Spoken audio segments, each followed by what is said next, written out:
I think they have some problem when it comes to the ledges. Oh my god, Pella, come the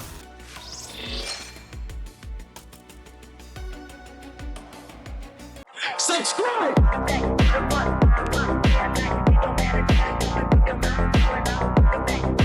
Hey guys, MrPokke here, back with another video.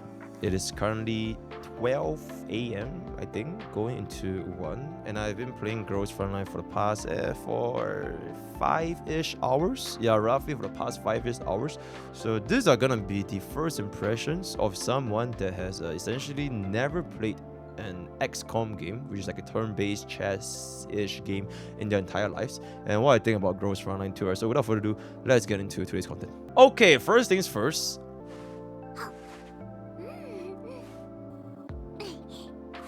This game is definitely cool. Right? There is probably a very big emphasis on the actual girls itself, which is why it's called GIRLS FRONTLINE 2 and not Men's FRONTLINE. There are a lot of ways that, you can in fact zoom in all the way. I think this is probably one of the most important factors that make it game of the year. You can in fact zoom in all the way, and it does not get censored, unlike major horror games, right? So you can get up close and personal if you are into this kind of stuff. So definitely a lot of what you call it, fan service. So that is probably one of the most important factors that you guys might want to consider when picking up this game, right? That out of the way, right? What exactly is GIRLS FRONTLINE about? So GIRLS FRONTLINE is essentially, like, from what I've experienced, somewhat like a turn-based game. So I'm just gonna show a little bit of demonstration of how this thing rolls. Just do it like right here, normal battle, right? So the game is, like, from what I've seen in the story, is like sort of like almost like auto chess, but not really auto chess, because you can in fact manual everything. So this is the battlefield. You select, as of now the maximum is 4, but I've heard that it actually goes up even more. You select 4 units and you deploy them in any of these blue squares. Alright, and you press combat start, and then the thing will just go ahead, right? So this is probably the most important aspect, because it will be the majority of the gameplay you guys will experience playing this game. One thing you probably will have noticed is, yep, there is a 3 times speed button. There is a 3 times speed button in this game, and there's also the auto play button. So if you were to press the auto play, everybody will just go at 3 times speed, and they would go ahead and use their skills, use their abilities, etc. and etc. Right?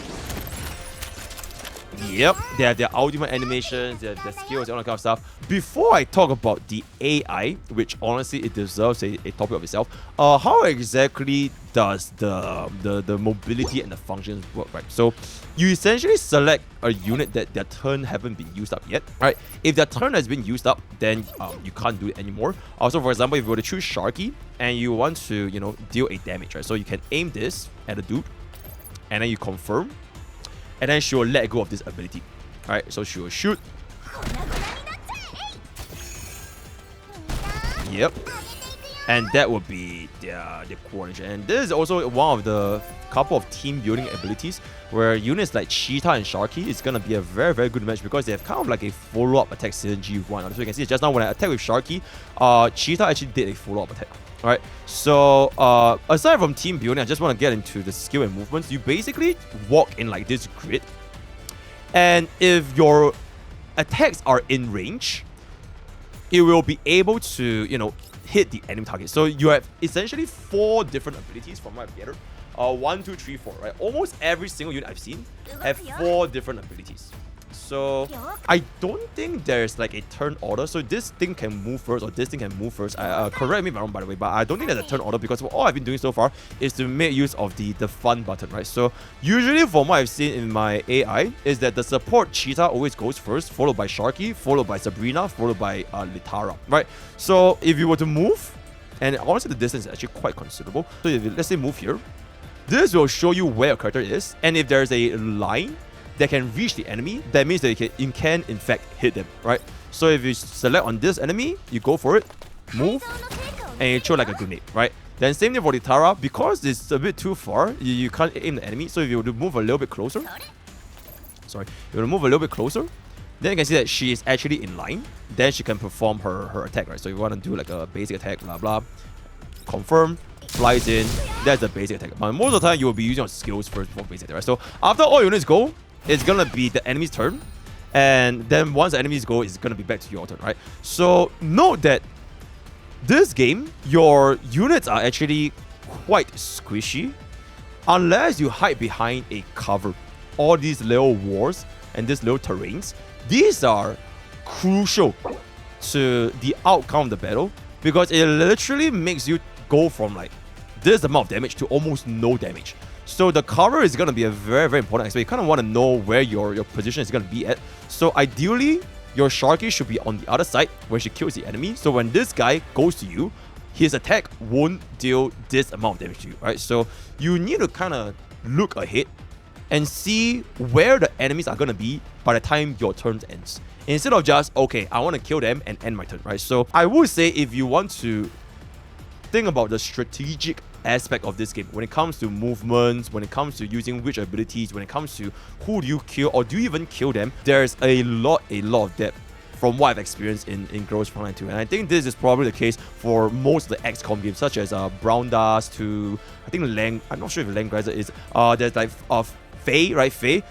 There's a lot more depth compared to a turn-based game like Honkai Star Rail. I think comparing this game to Honkai Star Rail is like, Honkai Star Rail is a little bit more straightforward in the sense where there's basically basic, skill, and ultimate. And the turn order is very, very strict, right? You go, they go, you go, they go. Whereas this one is, the freedom of movement is very, very wide. You can see that the map is huge and can move any of these tiles and determine where you want to shoot your shot, right? So, for example, if I were to move Sharky here and she kills Rushbet, this will actually not be too good of a scenario because by the time my turn ends, these dudes will probably reach Sharky and deal tons of damage to Sharky, right?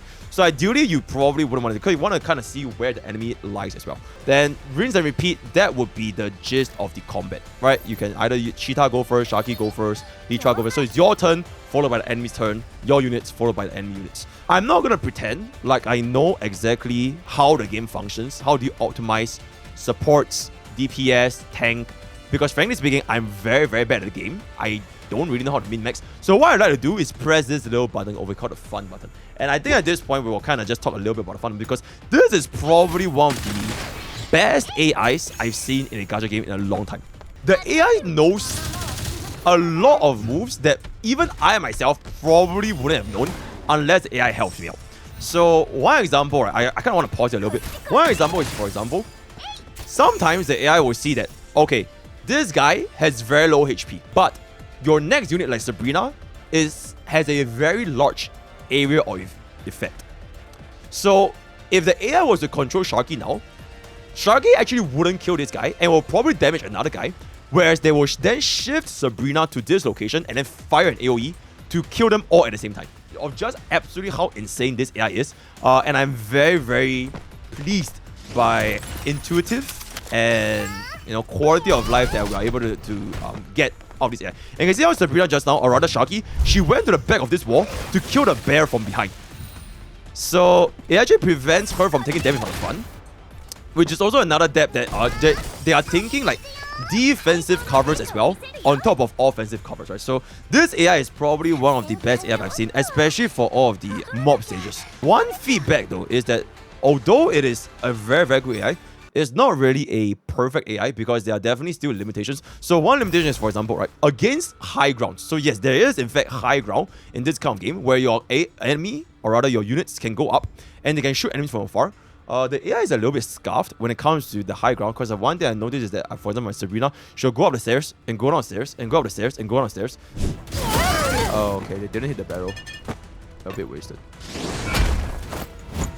Okay, I think the AI has some problem when it comes to the... Okay, I think they have some problem when it comes to the ledges. Oh my god, Pella, calm the fuck down.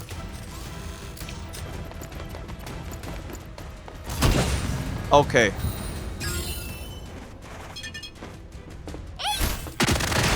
Yeah, okay, so it's not the perfect AI.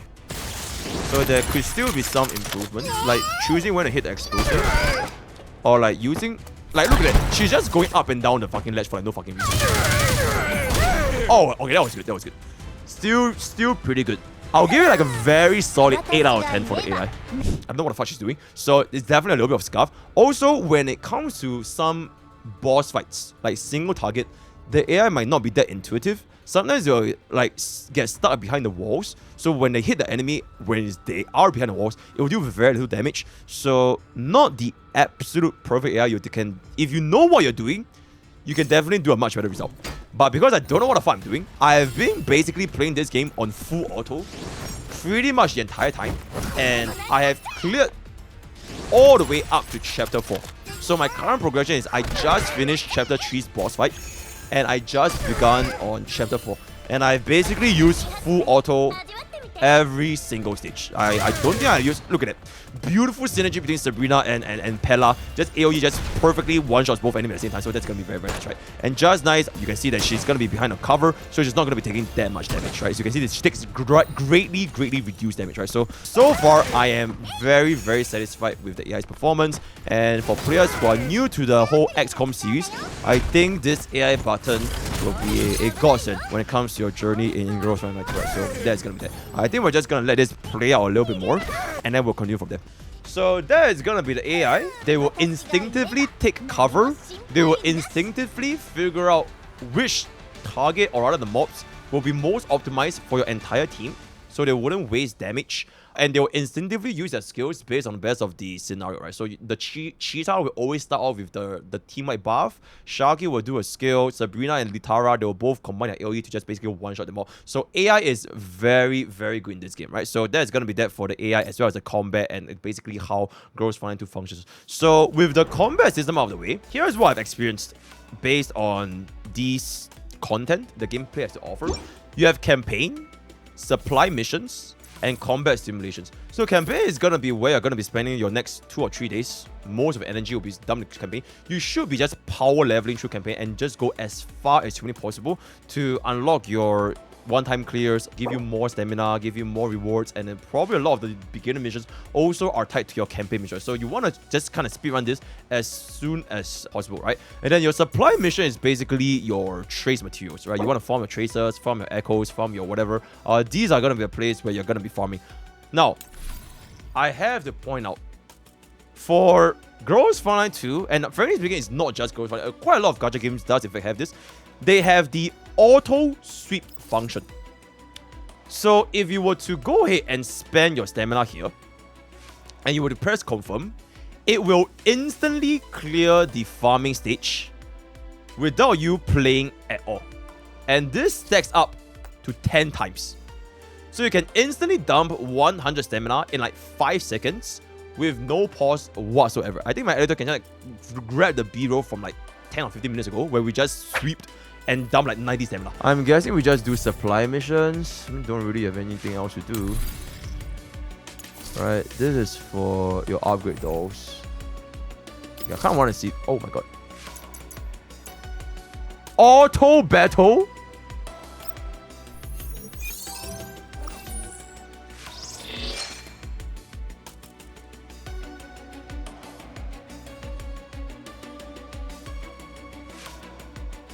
Oh, that's good. Oh, that's good. That is good. So it's instant. It's quite literally instant. Oh, that is good. That is good. Oh, that is actually so good. Okay, we hit level 17. Okay, this is good. This is very, very, very, very good. Our sweep feels so nice. So an extremely huge quality of life, especially for players that don't really want to spend that much time clearing their stamina, clearing their damage. It's very, very nice, right? So that's what I've noticed from this and this. I haven't unlocked the rest because it's level 20 and above, but I am assuming that it is going to be the same scenarios, right? Combat simulations, from what I've gathered, they just seem to be one-time clears. I'm not exactly sure what they have, but they basically give you this info core which I'm assuming is going to be quite important to upgrade your units. But these are basically one-time clears from what I've been seeing. I haven't really touched into that, so I'm not going to talk about that too much. And time-limited events is going to be unlocked at level 20, so I'll probably talk about this tomorrow or the day after, right? So that is essentially it for your combat. There is no exploration. There isn't an open world map. There isn't a town you can walk in like Xenozone Zero. It is basically what you see is what you get. You see a room, you go to play the missions, and then you go back to your waifus at your dormitories and all that kind of stuff, right? So, yep, that is basically it from the combat from what I've seen. Quality of life, they do give you quite a lot of beginner welcome missions. I think this is quite standard across a lot of gacha games. So you have your daily logins, you have your free units, you have your trial stages, you have your skins, which I'm going to talk about a little bit later. Your rookie events, so you have a level 10, level 40, a lot of stuff. Elmo startup, you get all these daily stuff, and then you got all this as well. Then there's going to be basically like a kind of a battle pass. You get free J's and all that kind of stuff. Very, very good. The most important one is probably going to be this beginner evaluation, right? So you can actually claim all this, and it gives you a lot of goodies at the start of the battle. So you should try to just clear as many of these as possible. You get like 4-star weapons, all that kind of stuff. And when you unlock them eventually, you can get a considerable number of pulls. You can see that I'm still getting a lot of pulls from this. And yes, you do in fact get a free 5-star vet play. I have no idea how good she is, but yep, you do get a free 5-star. This game gives you quite a lot of free pulls, free 5-stars, free skins, all that kind of stuff right at the start of the game, right? I don't know how this is going to go towards the end, but just try to clear them as fast as possible by just going press view, proceed, and it's just very, very straightforward, right? So quite intuitive. Just press the view button and you will just go as it pleases. That will basically be it. So let's just talk a little bit about the room. Different girls have different roles. So from what I've noticed, you have a tank, the bulwark, the vanguard, which is gonna be kind of like your assassin or like rogue. They have very, very high mobility and burst damage. Your support, which is gonna be basically, as the name suggests, support. They have heals, they have buffs, and sentinel, which is kind of like your normal DPS, right? Basically your normal machine guns and stuff. There's gonna be a sentinel, right? So from these 4 classes, generally you kind of want to have a mix of all of them. From what I've gathered, you kind of definitely want to have a support and bulwark, because otherwise your team will probably collapse. Sentinel and Vanguard, I believe the only Vanguard we have as of this current moment is this sword person. I don't think we have any other Vanguard for now, unless you pull for the 5-star banner. She has a lot of mobility, but from what I've gathered, or rather what I've experienced, this current team that I'm running is perfectly fine, where we run double Sentinel with 1 support and 1 bulwark, right? So she is gonna be like a single target burst damage, and then she is gonna be a AoE damage. So it really depends on what it's like. Look at their weapons, look at their abilities, and go from there. And then your 5-star, there has been saying of like re-rolls, tier lists, etc, etc. Frankly speaking, I don't really feel the impact at all. I think Sabrina is a fantastic unit. She deals ridiculous damage, and I don't really have any issues whatsoever as of this current moment. Maybe this will change because this game apparently does have PvP, but I have not unlocked it yet, so only time will tell what's it like. And yeah, the upgrade system is basically you have your units here, you have your dupes. These are your dupe system. And then this is gonna be your tracers, right? These are gonna be your tracers, blah blah, unlock them. So kind of straightforward, but the UI is gonna be very, very different compared to traditional stuff like Honkai Star Rail, Warring Waves, all kind of stuff. So it's very, very new, very, very refreshing. Your upgrade for your weapons, you basically get them from the gacha. So you have all these different weapons, and you can actually change their skins. So for example, if you don't like Caleb tanks for the treat, you can just apply any of these weapon skins that you own. So you can unlock them and just change them back. So if you like this skin, for some weird reason, you can just apply, and then it'll look like this, right? So it depends on what you like. So you have the weapon skin function. There are also attachments, which I have not unlocked yet, but feel free to let me know what these attachments are. I'm assuming that just make you deal more damage, right? So those are your weapon attachments, which I have not unlocked. I think that is basically what I have seen so far. These are your relics, which I have not gotten a single one of, but I'm guessing you're going to be farming them for your end game. So time will tell what they have to offer. For now, I don't really feel the impact or difference with or without the relics. And these are your different abilities. You can go to your fortification, rank up your abilities, kind of straightforward there. So wait, those are your Eidolons. These are Eidolons, right? Wait, can you farm Eidolons in this game? Okay, I think you can farm Eidolons in this game. Because wait, is this only for Sabrina? Okay, what about this brother bitch? Oh, okay. So some units you can farm for their Eidolons. Some units, or rather most units, you have to get them from the normal gacha system. So it is what it is. Yep, it is what it is. Okay, I think that is basically gonna be that for the upgrades UI and what you are gonna be doing to make your units stronger, right? You build your team of 4. I haven't seen a 2-team content yet, but maybe time will tell in the future. But for now, that's what I've gathered. Skins. A lot of skins in this game. A lot of very good skins. So if you go to the outfit boutique, they are pretty packed, generally speaking. So the details are honestly, yeah, they are honestly pretty packed, right? And they have a lot of different types. You have like Chi Power, you have Battle Bunny, you have Swimsuit, and yep, you have interact with them. And skins for the Kumars, for the enjoyers, they will appear in battle, they will appear on your character screen, and most importantly, they will appear in the Rizz room. So this is gonna be a pretty interesting place where every single one of your units have a, I don't really know what they call this, the dormitory, right? So it's their own individual rooms. So whenever you unlock a character, you can basically just go into their rooms and say hi to them. And there's different camera angles. You can zoom in and zoom out. Holy shit. And it really is a full-on fan service mode, if I can say so myself, right? So feel free to explore how you like to pose, right? So if you like the reading, you like the idol, it really depends. And then if you like a pose, you can just go ahead and do the camera function and then press this button and it will save as your home screen.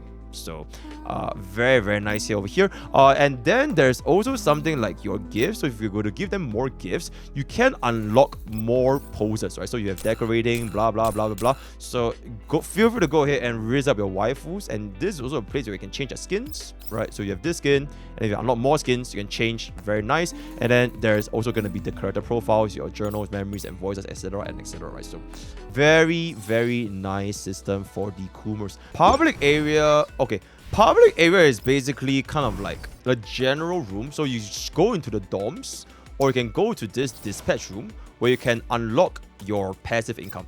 But before you dispatch them out, you need for them to, you know, clear some assessments, which you can honestly get over time. So as long as you keep playing with them, you can just clear them eventually. Then you can unlock the ability to dispatch and get some passive income, right? Weapon gallery is gonna be a place where you see your weapons.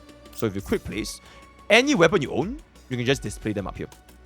And you can kind of just arrange it yourself. And you can do the edit mode. You can just shift this, you like this, you can put it here. So it's just for the, if you like guns, feel free to have your weapon dormitory to flex your guns. So that is just more like a decent-ish quality of life area. Recruitment. So beginning 50 pools as per usual, 20% discount. The banner is gone. I've already spent it. So for the price of 40 pools, you get 50 pools and you're guaranteed one random 5-star SSR, right? Best SSR according to everyone I've seen so far is Qingque, or whatever her name is. Otherwise, it's gonna be Tololol, right? Either these two. Apparently, if you don't get these two, you just re-roll. But for me, I don't really care that much, so it really depends on what you like. Aside from that, between this Suomi and Suomi is gonna be the apparently the omnipotent one. Because she's still apparently tier 0 in CN. She's probably basically the Verena or the Huan Huan of this game, right? So I'll just try to get her if you can. The gacha system itself, rules 0.6% chance of getting a SSR. Overall probability with guarantee at 1.89. Then 6% chance of being either a standard or a weapon. 3% being weapon, 3% being standard. So that's gonna be your SR chance. The 58 consecutive no loss is your soft pity. So you gradually build up the chance of you getting a 5-star from the 58th pool onwards, and hard pity is going to be at 80. So technically this is going to be a little bit better for players who are thinking of trying to get an early 5-star. And one very important thing on top of this 58 consecutive soft pity is that one pool in this game costs 150 instead of the usual 160. So in the long run, or if you're a whale, it will be considerably cheaper to pull in GIRLS Frontline 2 compared to the common gacha game that we face, right? Then aside from that, it's generally quite similar. your unit banner, your weapon banner, your unit banner. There's a double weapon, a double unit at the moment, and this is gonna be the standard banner. And yep, there is going to be a 260 selector. So once you hit 260, you can choose one of these units here to make them, and you can get it for free. So that's gonna be a very, very long time for free to play. So don't even have to worry about it for now. For me personally, after playing this game up until the end of chapter 3, which is at chapter 4, I have done my 50 beginner summons, and I have put 21 times. So basically 70 pulls in the normal banner.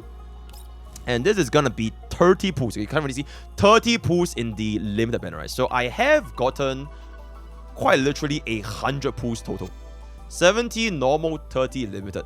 From playing the past 3-4 hours at this point, right? Up until the end of chapter 3. So very, very generous. You should be able to get a 5-star pretty easily. Oh shit, 3 stamina potions, because why the fuck not? We just got 3 stamina potions, so very nice. A lot of free stuff. I feel like, oh, we also have questionnaires, so you get another 200 of the premium currency. Probably will do this later. So yeah, I think the gacha system is not too different, but a little bit more forgiving compared to the classic gachas that we see usually, right?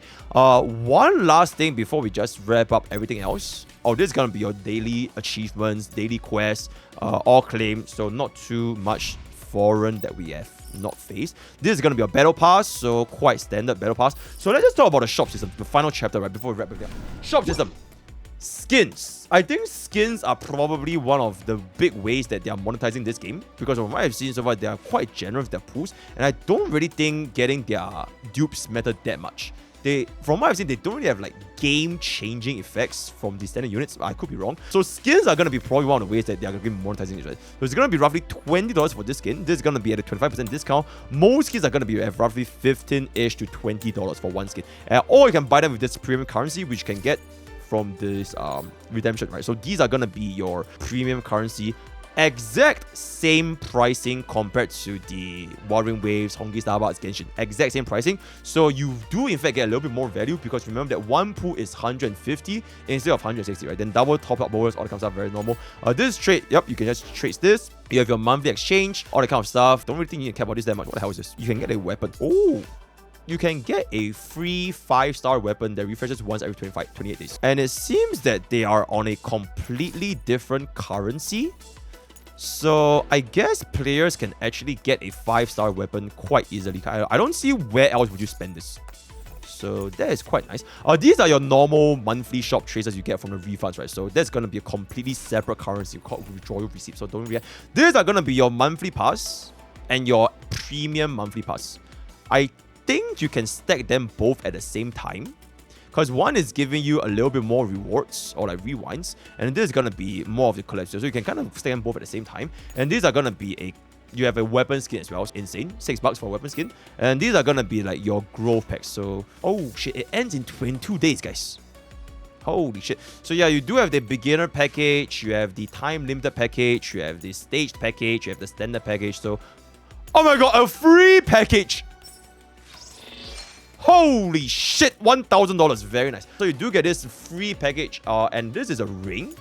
Yep, you can quite literally put this ring on your waifus and marry them. I don't really know what they do, but yep, you can give an unforgettable moments together, right? So you can buy a ring for $5. Pretty interesting. And I believe the mode of payment is via PayPal. Yeah, the mode of payment is via PayPal. That is basically how... I don't really know how else would you pay, but yeah, a lot of ways. I don't really calculate the value, what's the best bang for buck, but basically quite a lot of things you can buy, right? So with that, we can kind of just wrap up this game for now, and kind of like my closing thoughts regarding Girls Frontline 2. As somebody that has never played a XCOM game, I feel very welcomed, because I am a complete noob. I don't know how this chess works, don't really know their best abilities, and the fun button is a godsend. So what I'm essentially doing is just trying to figure out team building first, raising the right units first, maybe take a look at the tier list and see who to pull. The actual combat itself, I'm legitimately leaving it up to the AI to do it for me. So I have a much easier time sorting out my thoughts and prioritizing who do I want to build, and just take it piece by piece, right? Eventually, I feel that if you were to play this game a lot long term, where you get used to team building, get used to the tier list, get used to the composition or the relics, who to farm, what kind of builds, the weapons, then I can start diving into this kind of like intrinsic step-by-step details, where I can know where do I move, who do I move first, and who to attack, or like when to dodge. So those will, I feel like, will come over time, especially of the dodge system, right? The coverage system is very, very important, right? So yeah, with that, I'm gonna give Girls Frontline 2 a solid 7 out of 10. Yippee! I'll give the AI a 9 out of 10. Graphics, a boba out of 10. Gameplay, because I'm completely inexperienced, not gonna rank. Story, not gonna rank because I was basically skipping through everything. So unfortunately, bro is eating pizza. Unfortunately, story, I don't really know too much, so I'm not gonna be ranking story as well. Music, I'll give it like a pretty general 6 out of 10. Nothing too crazy, nothing too insane. Gacha system, honestly, I give it like a 7.5 to 8 out of 10. A little bit more generous compared to the Euro Gacha, but nothing too crazy like some devs listen moments. So I'll give it like, okay, like a 7 out of 10. Above average Gacha. Quality of life, very, very good quality of life. Sweep functions, extremely nice. Can spend your stamina instantly. I don't think dailies are going to take too long as well. So give it like 8.5 or maybe even 9 out of 10 with regards to the quality of life, right? So I think those are kind of the main things so far I've got going on. I'm not really sure how much stamina, how pay to win it is, because apparently there is PvP. So I'll kind of leave them out to the later time when we play this game in the future, right? So overall, 7 out of 10. Really nice XCOM game. Don't really feel too alienated and would recommend for beginning XCOM players, right? So with that, we have come to the end of the Girls Frontline 2 first impressions video. Holy shit, I've been yapping for 30 minutes. Word of the day is gonna be, it's 1 AM. I want McChicken. Join Twitch, join YouTube, join Discord, join TikTok, and join Twitter. All the best. We'll catch up. See you guys next time. Take care.